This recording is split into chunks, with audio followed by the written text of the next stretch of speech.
जय जय श्री चैतन्य जय नित्यानंद। जय अद्वैत चंद्र जय गौर भक्त वृंदा।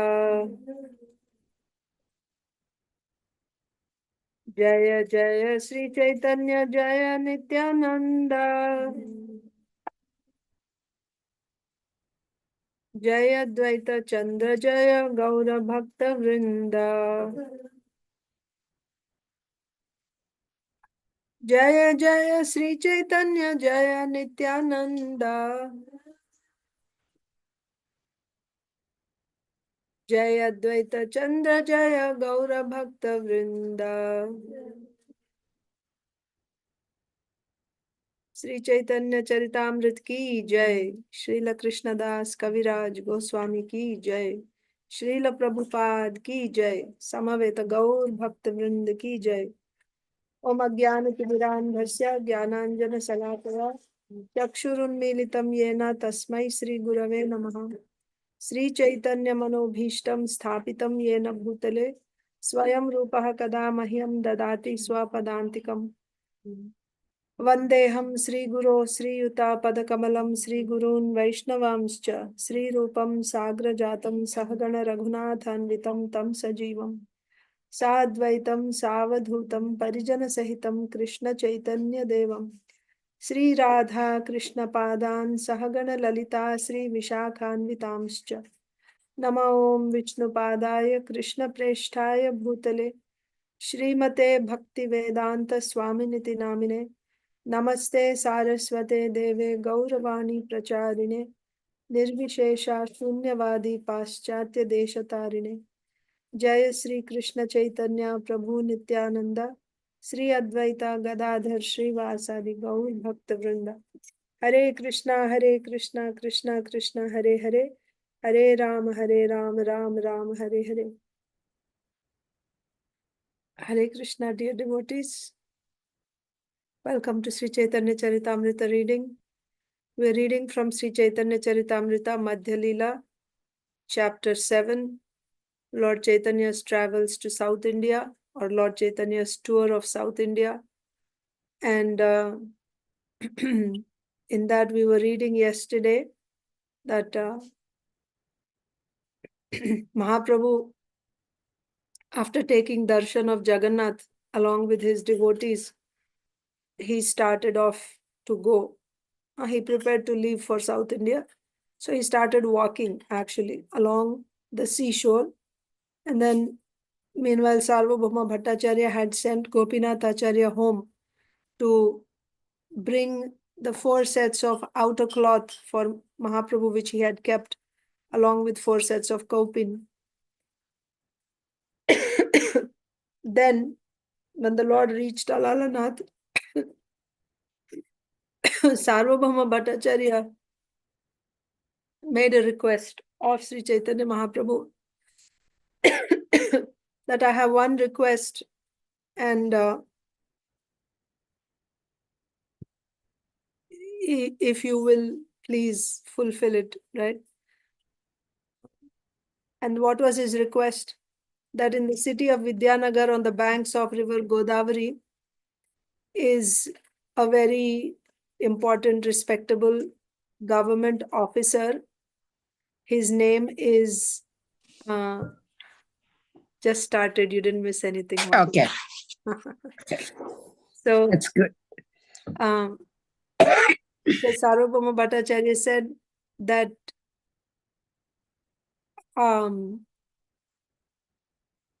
there is this official officer called Ramananda Rai.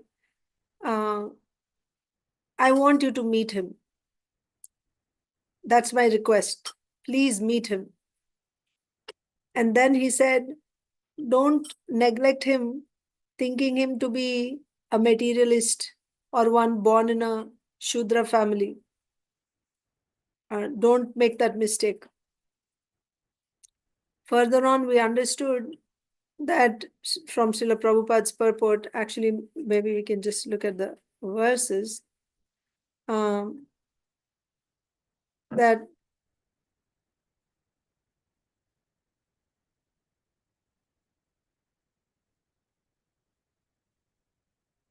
Yeah.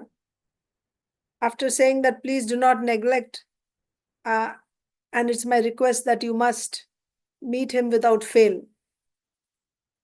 Further, he said that Ramanandara is fit to associate with you. There is no other devotee like him on this whole earth planet. Amongst all Rasika Bhaktas, he is the best. There's no one equal to him. Rasika Bhakta means one who has knowledge of the transcendental rasas, mellows. So there's nobody like him on the whole planet. And therefore, he's fit. He's qualified to associate with you. You must meet him. And also, he is very learned, Pandita, and also he is very expert. What is the word used for expert in Bengali? Panditya ara bhakti rasa duhera teho sima. Okay, so expert means he's he's Panditya ara bhakti rasa duhera teho sima sambhashile janibe tumi tahara mahima. Knowledgeable, I think, Panditya. Now, Panditya is knowledge and also bhakti rasa. That means his learning and also his bhakti. His bhakti, Devoted. devotion in the various mellows, you will understand when you will meet with him personally and when you talk to him, when you have a conversation with him, then you will understand the glory of his learning and the glory of his bhakti. Like that. So the limit, you will be able to see how glorious he is only when you talk to him. That's why I want you to go and talk to him. And then also, Mahaprabhu accepted, right, the request that he's going to meet Ramananda Rai. Well, I think we have to start there. Text 68, we have to start. Yeah. But in the purport, Srila Prabhupada explained why Sarvabhauma Bhattacharya is saying that he's such a great devotee and I want you to meet him. Because Sarvabhauma Bhattacharya was a Mayavad philosopher before meeting Sri Chaitanya Mahaprabhu, before having that dialogue with Sri Chaitanya Mahaprabhu, he was a Kattar Mayavad philosopher. So even though he met Ramananda Rai several times, we also saw, he said that, I think we read more, thinking that he is I would make fun of him, calling him, oh Vaishnava, oh Vaishnava. Why? Because of his exalted position, his behavior is not normal like the behavior of the conditioned souls in this world. And because his behavior was different, esoteric, Sarvabhauma Bhattacharya would make fun of him. Teasing and in him. order to make fun of him, he would address him as, oh Vaishnava, like Teasing that. him. Teasing him, yes. So now he's feeling bad. I could not recognize his exalted position. After meeting you, after talking with you, now I understand the glory of bhakti and thinking about Ramananda Rai, I can understand what a glorious person. There's nobody like him. On the whole planet Earth, nobody has knowledge of bhakti rasa like Ramananda Rai. Now I can understand. But back then I didn't know. So I think where we left off yesterday was with that example of that gold building, right? So initially he didn't know, but after he knew what it was, now he is recognizing. Similarly, Sarvabhauma Bhattacharya did not recognize uh, Ramananda Rai previously, although he came in contact with Ramananda Rai, but he could not recognize what an exalted devotee he was. Now, when he understood what is bhakti, now he's able to. That is why knowledge is very important, actually. Of course, knowledge also does not come. Knowledge is also only simply by knowledge now. studying. Huh? Mataji? Only knowledge is not the thing. No. But actually, whatever it needed, that kind of knowledge. It Bhakti Gyan, but even that you'll get. Actually, the thing is, for us to do bhakti, for us to do like pure devotional service, we need faith in bhakti. We need faith. And for us to develop that faith, we need knowledge. See, knowledge everybody will have, Mataji. But what kind of knowledge we have? That is the main thing. Yeah. So knowledge means, first of all, you have to know what is the, see, when will you get faith? What is the conclusion of all scripture? Do you know? What is the conclusion of scripture? Do you know? Bhakti, actually, that Yes. jnana you need to have. Conclusion of scripture is Spiritual jnana. no, surrendering to Krishna. That is Surrendering to Krishna. Sarvadharman Parityajan. Bhagavad Gita, that's the last instruction Krishna gave. Sarasudharadharman parityaja mamekam sharanam vraja. And in Bhagavatam also we see the conclusion of scripture is one who surrenders to Krishna, he becomes fearless. One who does not surrender to Krishna, he is fearful. Everyone wants to be fearless. So the conclusion is you should surrender to Krishna. This is the conclusion of scriptures. Now, who will get faith in this, that I should surrender to Krishna? So many people are hearing, is everyone surrendering to Krishna?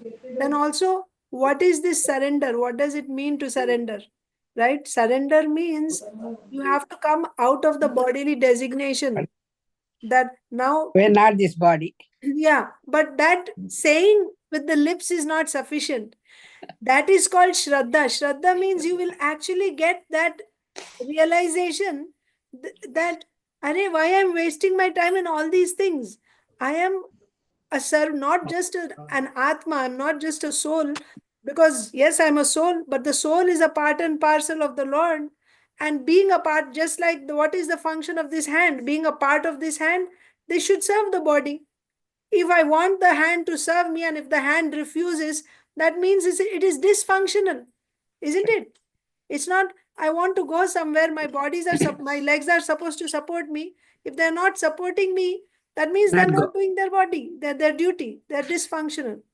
Similarly, being Krishna's parts and parcels, this is it's like a, what do you say, layman's example, but just to get that understanding, parts and parcels, we should be engaged in his service. That is our natural position. If we are not engaged in his service, we are in a dysfunctional position. So Atma means, the identity of Atma is a part, Amsha of the Supreme Lord. Being Amsha, he should be serving the Supreme Lord. So when I will realize that I am actually Atma, I am not this body, will I be worrying for this body or for the people related to this body or for the things that are related to this body? This is my home, this is my property, I have to fight for this, for that. All that will not be there if you are realized that you're not this body. And that is also not sufficient. That next step is to realize that if I'm Atma, then I'm a servant of the Lord. So this, when one gets this type of, realization, then he will surrender. Otherwise, he won't surrender. We may do, but that is not yet pure devotional service. For pure devotional service, it is essential that you have to come out of bodily designations, bodily identification. Okay. So this, when somebody gets this type of Shraddha, so Shraddha is needed. The point is Shraddha is needed to begin pure devotional service. Now for Shraddha to come, what do you need? You should be convinced of the greatness of Krishna. That if I surrender to Krishna, he will be able to take care of me. Yeah. Isn't it? Now, when you take up a job in some company, if it is a well-to-do company, you see their past, History. history, and, they didn't have any, many layoffs, and they're doing very well. Then you'll say, oh, this is a good company. I will take a job here because we have trust, we have faith, we have Shraddha that they can maintain me and it is stable. So when you choose a master also, when you get your daughters married, what do they see? Is the person financially doing good? Can he maintain my daughter? And what is the family situation? Is her life going to be stable after marriage? That's how they consider. That is also what they consider. So Similarly, when you get faith that Krishna is capable, he is the supreme person. That's why Bhagavad Gita, Krishna says again and again, I am this and I am that. Why? To give that faith in us. Those who want to do devotional service, by hearing all this, they'll get faith. Oh, Krishna is so great. He can take care of me. No problem. I don't have to worry. If I surrender to, Yeah. I'm not going to be a loser. He's he's the most, capable master. Yep. Nobody in this world can take care of me the way Krishna can take care of me. When we get this type of confidence in Krishna, then we will surrender to Krishna. So for that, to get that type of confidence, we have to hear about him. Yes, How more great. and more we had here. So about other devotees' lives also, how they have surrendered to Krishna, but they were not losers. When somebody surrendered to Krishna, how Krishna took care of them. We read about Kunti Maharani, about Uttara, about Parikshit Maharaj, how Krishna protected them because they have surrendered to Krishna. When we hear this again and again, we will see, yes, we have examples. Krishna has protected. Lord Nishingadev protected Prahlad Maharaj. Krishna came for Dhruva Maharaj. Although he was alone in that forest amidst all these wild animals, still he was protected. When we hear this again and again, we will also get faith in Krishna. Faith. And when that faith becomes Purna, Trida, strong faith, when you get, then you will surrender to Krishna wholeheartedly. That means you will not have any doubts anymore. Even if you do other duties in this world as a wife, as a mother, as a husband or father or son, as an employee, whatever you may be doing, you will not have faith in these things. That you may do externally, but in your heart of hearts, at every moment, you're constantly depending on Krishna because Krishna is my only protector. That is called faith. When we have that faith, then we can do pure devotional service. We can surrender That's to true. Krishna. But to get this faith, you need to get knowledge from Shastra. So, coming back to knowledge, do we need knowledge? Yes, we need knowledge. Why do we need knowledge? So that we can get faith. When we get faith, then we can surrender to Krishna. When we surrender to Krishna, then we can do pure devotional service. So, knowledge is important. It's not that knowledge is not important. Knowledge is important. But why knowledge is important? To get faith. Now, the next question is, can you get knowledge simply by reading books? No. You No. cannot get knowledge simply by, you can get knowledge, but you won't come to the conclusion of that. Like we saw Kamsa, he's also speaking knowledge. Hiranyakashipu is also speaking. Nice Shastra. You're not this body, your spirit, soul, they're also speaking. But what is the conclusion of all that knowledge? Surrender to the Lord. That they won't do. Even after getting knowledge from Shastra, they cannot understand what is the conclusion of Shastra. That is why Shraddha means getting faith not just in scripture, getting faith in the conclusion of scripture. That faith in the conclusion of scripture, how you will get? You will get when you get the mercy of a devotee. No other way. Like you were saying, yes. Guru. Guru, first, so different gurus are there. First, you'll have Shravana Guru who tells you, who makes you hear from Shastra. And then there is also, after Shravana Guru, not one, you can have many Shravana Gurus. You'll be hearing from various teachers, Gurus. right? Shravana Gurus. And then finally, you may get faith in one of them that, yes, this person can actually guide me in my spiritual life. You accept that person, you take initiation, you accept that person as your Shiksha Guru, Bhajana Shiksha Guru. But before that, you have to take Diksha. So when you actually enter into pure devotional service, Guru Padashraya, it is said. So Guru Padashraya, again, this is explained by Srila Jiva Goswami in Bhakti Sandarbha about different types of gurus. So he says there is Shravana Guru. Shravana Guru means the various speakers of, Yeah. gurus Listening. that you are hearing from. Hearing. Right? Shravanam. Shastra, you are hearing Shastra from them. In the association of devotees, you are hearing. They're all Guru, Shravana Guru. Then Shiksha. you have the important person in your life is your Bhajana Shiksha Guru is your important person. You have Diksha Guru. And it's not that they're all different people. It can be the same person also. The person who gave you in its instructions initially, whose lectures you were hearing, or from whom you heard about Shastra, you heard Shastra from whom? The same person can become your Diksha Guru, and the same person can also become your Bhajan Shiksha Guru. Bhajan Shiksha Guru means he's individually, like they say, custom made, right? Like personally, he's guiding you particularly in your spiritual life, how you should perform bhajan, right? Ah, How you are progressing, where you are having problems, that's true. difficulties, how to fix them, how you can proceed in your bhajan. Like that, he's guiding you step by step. Yes, This yes. is called Bhajan Shiksha Guru. That is we need. And then what is Diksha Guru? Diksha Guru means one who gives you the mantra. The main purpose of Diksha Guru is when you get that mantra, then you can engage in deity worship. Otherwise, you cannot engage in deity worship. Without getting mantra, you cannot engage in deity worship. So, this mantra you get only after you get Diksha. So, this is Diksha Guru. Like this, you have different, and Diksha Guru is only one. Yeah. Ravana Gurus can be many. Bhajana Shiksha Guru can be 1, 2, 3, no problem. 1 or 2. Generally, usually it is 1, but you can have 1 or 2, 3, no problem. But Diksha Guru is only one. The only one.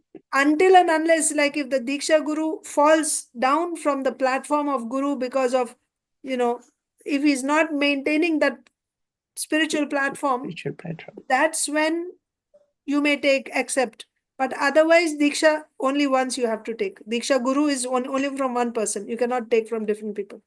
So like this, we read about gurus. So knowledge is important.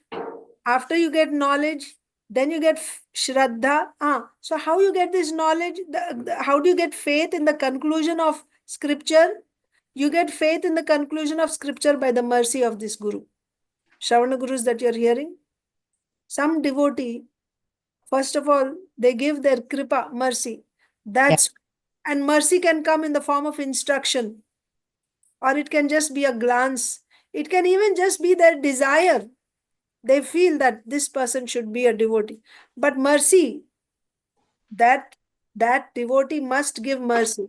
And then it's an ongoing thing, right? You're hearing, and by hearing, depending on your sincerity, you're hearing, right? When you take that instruction and when you act on that, then by that mercy, your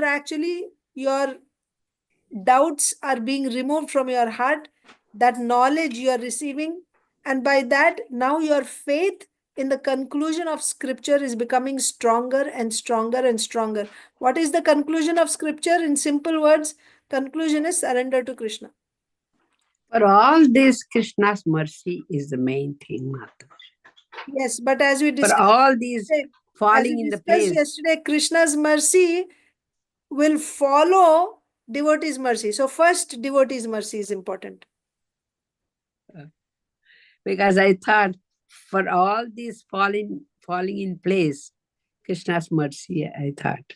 Yes, but Krishna's mercy does not come individually to each person. You know why? There is a problem. If Krishna gave each person mercy directly, then there will be aropa, akshepa on Krishna. What is that? Why he is giving mercy to some people and not to other people? Why only some people are becoming devotees, others are not becoming devotees? See, that I don't know. What I'm saying is, my life, all these years, as I told you yesterday, and I don't want to say any again, from 84, all these years, why I had to wait this much time? I was listening to devotees, I was doing the devotional service, I was going to the temple. Whatever I was doing, singing and bhajans and just loving everything. And my time didn't come until few years back. So what is that I should say? Krishna's mercy.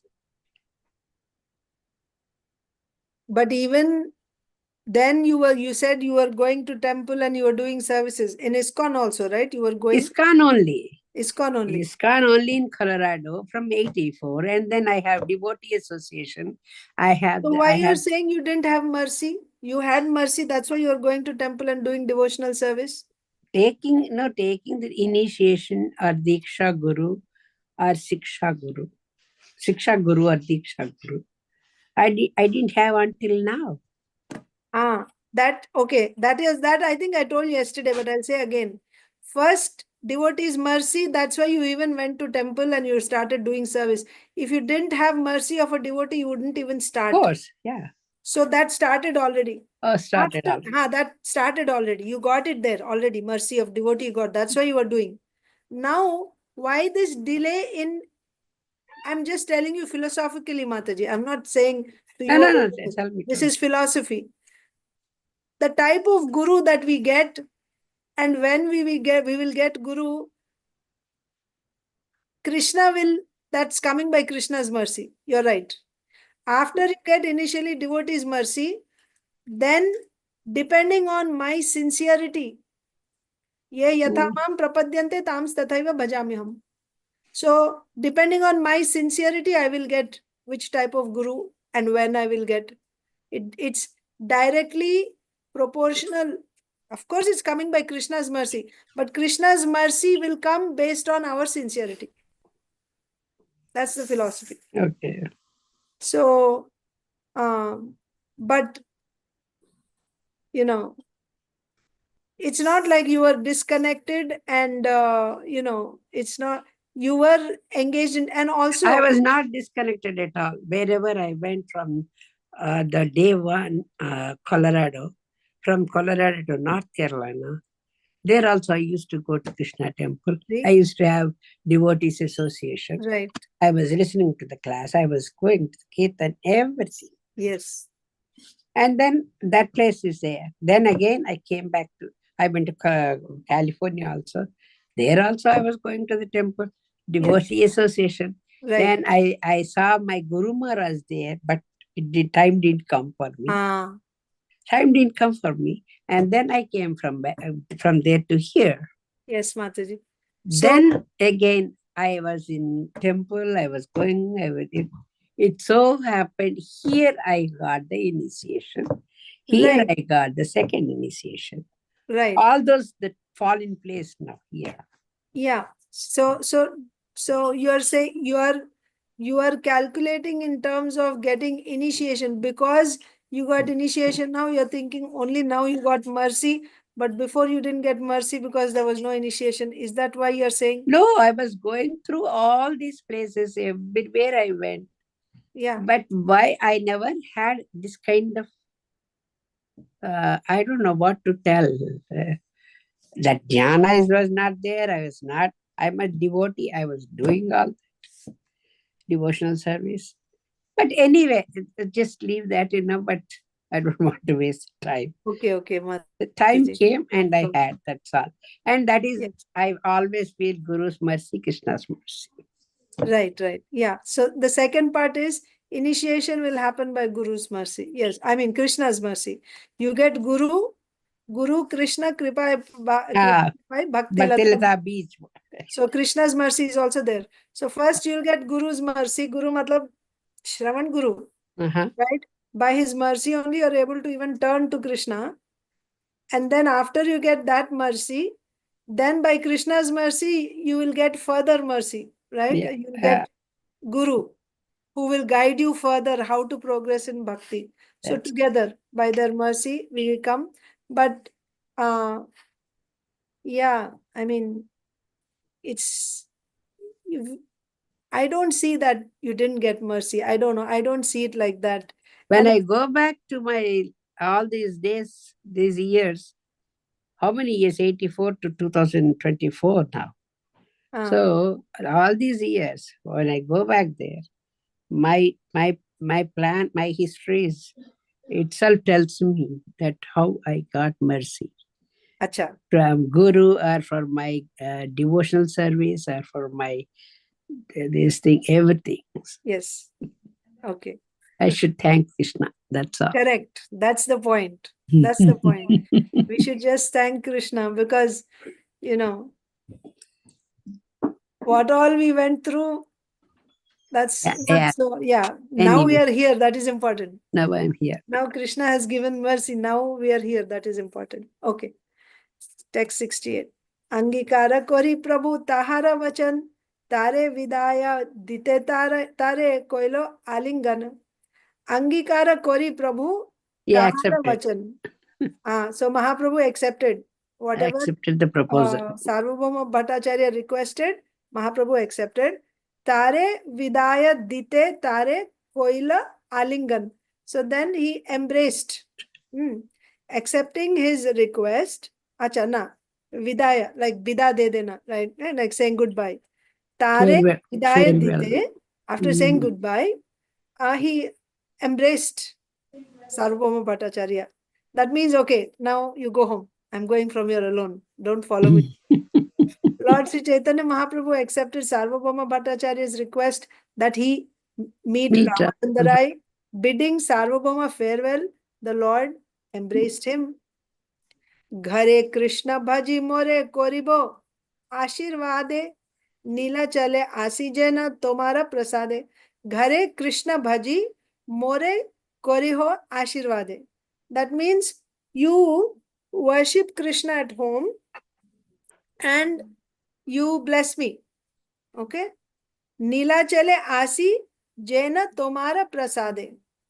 So by your mercy I will come back to Nilachal. Jagannath Puri. Sri Chaitanya Mahaprabhu asked the Bhattacharya to bless him while he engaged in the devotional service of Lord Krishna at home, so that by Sarvabhauma's mercy, the Lord could return to Jagannath Puri. Chaitanya Mahaprabhu, Lord means. So, after embracing him, Mahaprabhu said, so when you're worshipping your deity at home, you please bless me. Or you pray to the Lord to bless me. Ask Bhattacharya to bless him. Bless, because Mahaprabhu saw him like his father. So you bless me while you are engaged in devotional service to Krishna at home, so that by your mercy, I can come back to Jagannath Puri, like that. Purport. The word Kariho Ashirvade means continue to bestow your blessings upon me. It's present, it's continuous. So, Kariho Ashirvade, keep blessing me. That means already you're blessing me. Continue to bestow your blessings upon me. Being a sannyasi, Chaitanya Mahaprabhu was in the fourth order of life. I told you yesterday, in all the four varnas and ashrams, all eight, the most advanced or exalted or in the highest position is a sannyasi. Mahaprabhu, Chaitanya Mahaprabhu was in the fourth order of life and was thus due all respect and adoration, whereas Sarvabhauma Bhattacharya, as a householder, was in the second order. Mahaprabhu was in a higher order. A sannyasi is supposed to offer blessings to a grihastha. Yet now, by his practical behavior, Sri Chaitanya Mahaprabhu requested the blessings of a grihastha. See? So Mahaprabhu is setting example. He's a sannyasi. Sannyasi means everyone goes and bows down before sannyasi, grihastha. But Mahaprabhu is saying, you bless me, grihastha.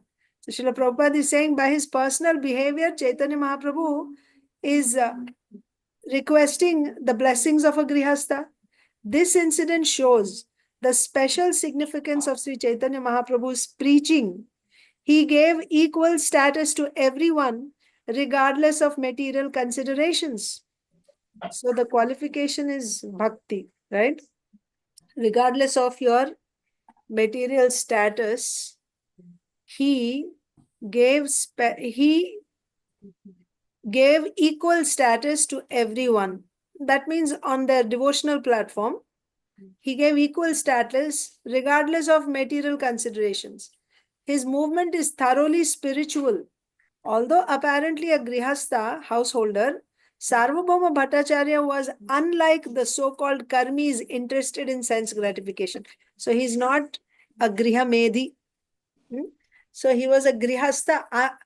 When you say grihastha, it is ashram. Ashram means what? Ashram means that which is meant for spiritual advancement. So Sarvabhauma Bhattacharya was not like a karmi, grihamedhi, who is interested only in sense gratification. After being initiated by Sri Chaitanya Mahaprabhu, the Bhattacharya was perfectly situated in the spiritual order. Therefore, it was quite possible for him to offer blessings even to a sannyasi. See, being a sannyasi does not necessitate that he's a devotee of the Lord. Yeah. Sannyasi means you have renounced your activities in this world.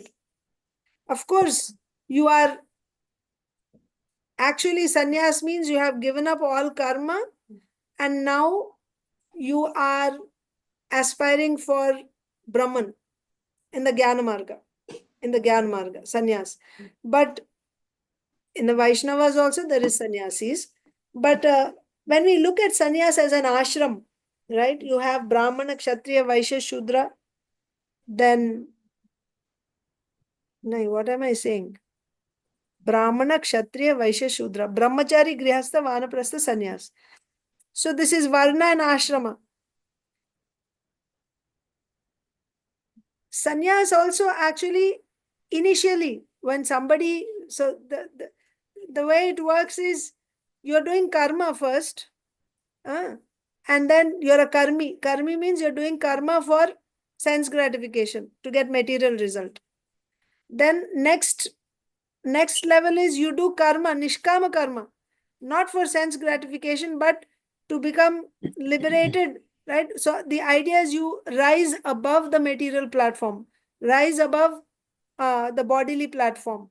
For that, you do nishkama karma. You're doing karma, but you have no attachment to the result. When you succeed in nishkama karma, you give up karma also, and then you enter into sannyas ashram. No family, no job, nothing. You enter into sannyas ashram.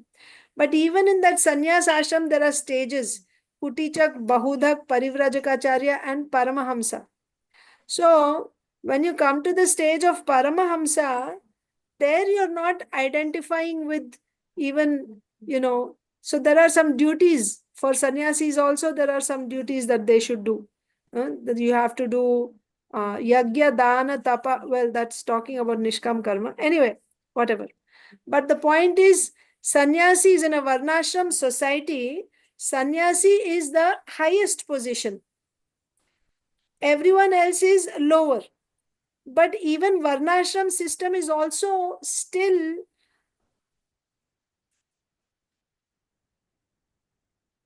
it is meant for those who have not yet, they're not yet liberated, right? So when you become a pure devotee, for example, in the Bhakti Marga, so that I'm always talking about Jnana Marga, Bhakti Marga. There are two separate. Here also you'll find, here also you'll find. Once you you enter into pure devotional service, you're not required to do any karma. You're not obliged to do any karma. That means even if you gave up your dharmas in this world, you don't incur any reaction. You don't incur any sin. Similarly, in the Jnana Marga also, at one stage they give up all karmas and they don't get any reaction. They don't get any sinful reaction for that. But if you're not on that platform yet, then you have to follow your dharma. So what we are seeing here in this purport, let me read it again. Sri Caitanya Mahaprabhu is a sannyasi. Sarvabhauma Bhattacharya is a grihastha. So this is applicable to somebody who has not yet reached the stage of pure unalloyed devotional service. Then he would be obliged to follow the etiquette, social etiquette, the dharma of grihastha and dharma of sannyasi, like that. But somebody who has become a pure devotee, that means he got full shraddha and now he's doing pure devotional service. He's not required to follow any dharmas. And actually, he should not also feel that if I don't do my dharma, I will get sin. No. Pure devotee should not feel like that. Why? Because he's completely dependent on Krishna. He's not dependent on sin and piety and all that. But there also, they follow, although they are not required to follow, although they don't have faith in that, still they follow those dharmas. You know why? To set example for others. So that is why we will see In our society also, we have pure devotees. They may be in sannyas ashram, they may be even in grihastha ashram, or they may be in brahmachari ashram, pure unalloyed devotees. And they're following their particular ashrama rules. Grihastha is following grihastha ashrama rules, sannyasi is following sannyas ashram rules, but they may be pure devotees.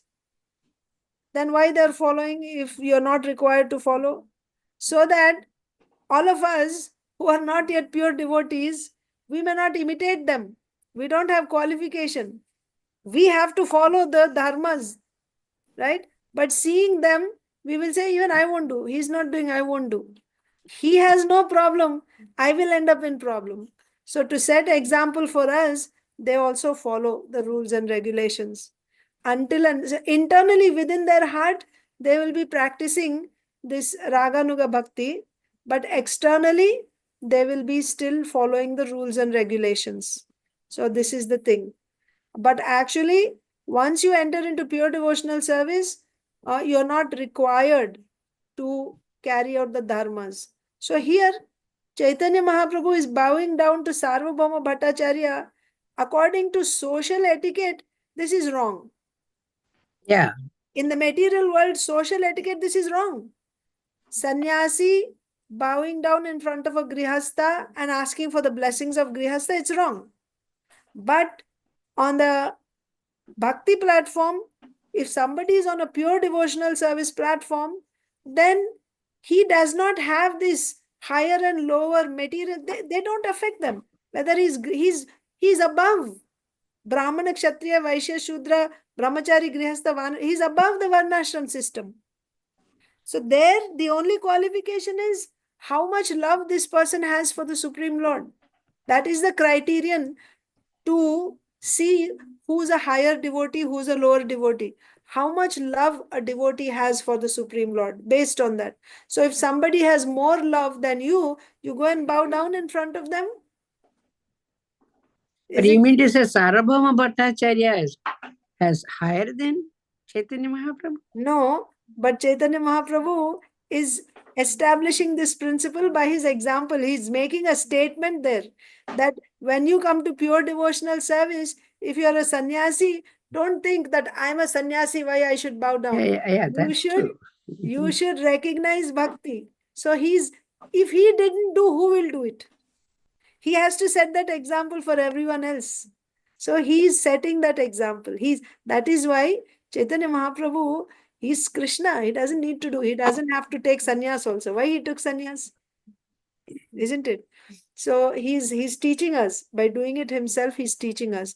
Of course, but it has to be understood very carefully, because even in our movement means, I'm talking from Chaitanya Mahaprabhu's time, we have had several problems because Sahajiyism and all this have come. They kicked in. How? Thinking that for a pure unalloyed devotee, Babaji means he's beyond the Varnashram Dharma. Right? So you are neither Brahmana, Kshatriya, Vaishya, Shudra. That means, then what is the standard for somebody who's beyond the Varnashram Dharma? 24/7, he is constantly engaged in pure unalloyed devotional service. Now, people started, now for you to do that, that's why initially I was telling you, you need Dhrida Shraddha. When you get Dhrida Shraddha, when you come out of this bodily designation, then you can leave home, go to Vrindavan, and you can do 24-hour bhajan. But what happened? Because I had a fight with my wife at home, I became angry, I left home. I'm going to take sannyas, I'm going to become a Babaji, I go to Vrindavan. I didn't get Dhrida Shraddha, right? I didn't come out of bodily designation. But because I had some material reason, or I don't know, family responsibility is too much, paying, I have to work so hard and maintain them. Life is so much easy if I'm a single person. Leave home and go away. Let the family, wife and children go to hell. I will just go. I will become a Babaji. He is not actually leaving home because he got Dhrida Shraddha and he's going to do. He's thinking that is easy life. But what happens after he goes there? Because he didn't get Dhrida Shraddha, he didn't come out of bodily identification, he will not have that faith to continue in devotional service like that 24 hours. After 2 hours, he'll get tired. Yeah. For 2 hours, he'll be crying, Ha Krishna, Ha Krishna. And after 2 hours, he's exhausted. Now he needs a BD. He'll go and he'll smoke. Or he will have illicit sex with so many ladies in Yeah. Vrindavan wearing Babaji dress. Now, That's is this Babaji?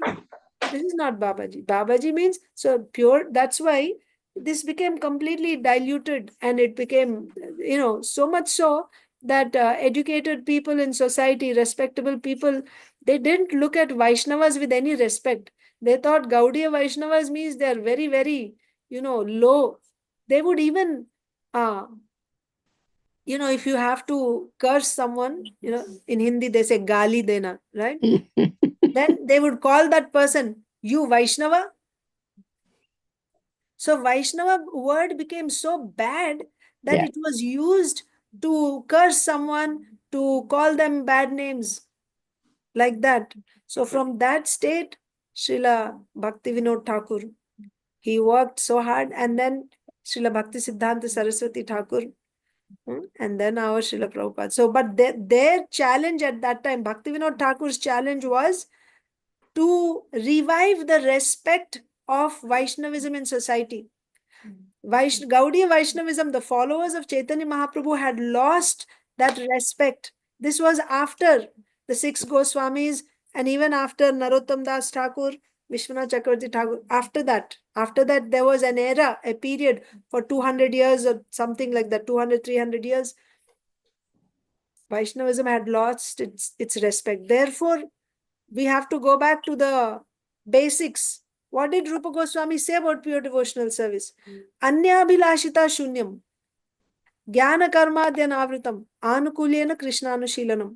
This is pure devotional service. If you don't have this qualification, don't call yourself pure devotee. And if you're not a pure devotee, you cannot give up your dharmas. You have to carry out your dharma as a wife, as a mother, as a husband, as a brahmana, as a kshatriya, vaishya, shudra. You must carry out your dharma. And that dharma also is prescribed by Shastra only. Shastra tells us what we should do, what we should not do. So here, but if you're already in pure devotional service, then you don't need to follow. So Chaitanya Mahaprabhu at that time, he's showing, because now, see, at different times there are different problems in society. Acharya comes to tackle with that problem in society. You see, when Srila Prabhupada came to the West, he was tackling with a different problem. When Srila Bhakti Siddhanta Saraswati Thakur was preaching in India, he was tackling with a different problem. When Bhakti Vinod Thakur came, he was fighting against this Sahajiya, like that. So, according to Chaitanya Mahaprabhu, why he came? At that time, what was the problem when Chaitanya Mahaprabhu appeared? People were completely into this karmakandi. Yagas and yajnas. Yeah. And no, they didn't understand pure devotional Oh, they service. don't know. Worship means they were doing elaborate worship, but they were worshipping demigods. And worship means by following dharma, you want to get artha. With artha, nice, opulent life and sense gratification. That's the goal of life. That was going on. So Mahaprabhu had to come and establish, no, this is not the goal of life. The goal of life is pure devotional service. So therefore, people were proud of being Brahmanas. People were being proud of sannyasis. So Mahaprabhu had to show, no, just being a sannyasi is not the highest thing. Being a Brahmana is not the highest thing. Vaishnava, being a pure devotee is the highest position. If somebody is a pure devotee, even if you are a sannyasi, bow down before him because he is superior to you. He had to set this example in that environment. Like that. So that's why Mahaprabhu is bowing down before Sarvabhauma Bhattacharya. That even, I don't know whether you know that Shankaracharya, when he was walking, there's a Chandala comes in front of him. He says, no, step aside, I have to go. Then the Chandala asks Shankaracharya, who do you want to step aside? Your Paramatma? I have the same Paramatma. You want to step aside to your Paramatma? So then he realizes, oh, I made a mistake. with his Chandala, his Jati is not the right thing. Correct. But God is there in front of him, in him also, and in me too, Paramatma. Yeah. So that's how he tells him. That's what it remembers me now. So then Shankaracharya thinks, oh, I made a mistake. So just step aside, he says, I'm Brahmana, I'm going. Sannyasi, I'm going. He says, who do you want to step aside? Yeah. Me or by Paramatma? Yeah. Correct. Thank you, Mataji. I didn't know that one. Oh, that was really something. Yeah. So let's just finish this purport today. It's already late. So he was always engaged in the service of the Lord. Who? Sarvabhauma Bhattacharya. Even at home. In our disciplic line, we have the example of a perfect householder, Paramahamsa, Srila Bhaktivinoda Thakur. In his book Sharanagati, Bhaktivinoda Thakur states, Jedina grihe bhajana dekhi grihete goloka bhaya. Sharanagati 31:6. Whenever a householder glorifies the Supreme Lord in his home, his activities are immediately transformed into the activities of Golok Vrindavan. Whenever a householder glorifies the Supreme Lord in his home, his activities are immediately transformed into the activities of Golok Vrindavan, spiritual activities taking place in the Golok Vrindavan planet of Krishna. Activities exhibited by Krishna himself at Bhauma Vrindavan, the Vrindavan Dham existing on this planet, are not different from his activities on the planet Golok Vrindavan. This is proper realization of Vrindavan anywhere. That means if you're engaged in Krishna conscious activities in the service of Krishna, the way it happens in Golok Vrindavan, the way it happens in Vrindavan, if you're able to serve Krishna like that in your home, right, then your home becomes Vrindavan. This is proper realization of Vrindavan anywhere. In our Krishna consciousness movement, we inaugurated the new Vrindavan, new Vrindavan activities, wherein devotees are always engaged in the transcendental loving service of the Lord, and this is not different from Golok Vrindavan. Wow, Srila Prabhupada writes in the purport about new Vrindavan. The new Vrindavan activities are non-different from the activities of Golok Vrindavan. Are always, that means what activities? If the devotees are always engaged, always pay attention, 24/7 is important, always engaged in the transcendental loving service of the Lord, and this is not, that means when Srila Prabhupada, this was happening in New Vrindavan. So when they are engaged like this, then it is not different from Golok Vrindavan. And Srila Prabhupada already said in the previous line, if you're doing this at home, then your home is also not different from Vrindavan. So wherever you're engaged like this in the service of Krishna 24/7, then that place transforms into Vrindavan. Who's saying this? Srila Bhaktivinoda Thakur is saying. The conclusion is that one who acts strictly in the line of Sri Chaitanya Mahaprabhu is competent to offer blessings to sannyasis. So if you're strictly following in the line of Chaitanya Mahaprabhu, you are doing like this 24/7 devotional service, then you are capable of blessing even sannyasi. Even though he be a grihastha householder. Although he is in an exalted position, a sannyasi still must elevate himself to the transcendental platform of rendering service to the Lord. That's the thing, right? Vaishnava is higher than even a sannyasi. By his actual behavior, Chaitanya Mahaprabhu begged the blessings of Sarvabhauma Bhattacharya. In this way, he set the example of how one should expect blessings from a Vaishnava regardless of his social position. So that is what he wanted to teach. Yeah. How you should seek the blessings of a Vaishnava. It does not matter however great you may be from material calculation. You may even be a sannyasi, but you must beg blessings from a pure devotee. That's why Mahaprabhu is bowing down. Now, So Mahaprabhu is Sarvabhauma Bhattacharya must have reached that level. Of course, because we first he was not that much, because not accepting the prasadam and this thing, that thing. So then he reached that level. That's why sannyasi also bowed down to him. That's what. Right. Before he was a Mayavadi philosopher, he Yeah, was a Mayavadi devotee. Then by Mahaprabhu's mercy, he Mhm. became such a devotee that he didn't even like to hear the word mukti anymore. Yeah, yeah. Bhakti. Bhakti Right. he loves to. So we can stop here today. Thank you all so much. Thank you very much, Thank Mataji. you, Mataji. Shri Chaitanya Nice class. Charitamrita की जय, Jai. Srila Prabhupada की जय, जय। श्री कृष्णदास कविराज गोस्वामी की जय, Jai. Prabhupada की जय, समवेत गौर भक्त वृंद की जय। वांछा Tarupyascha कृपा सिंधुभ्यैव च पतितानां पतितानां पावनेभ्यो वैष्णवेभ्यो नमो नमः। हरे हरे कृष्ण माता जी।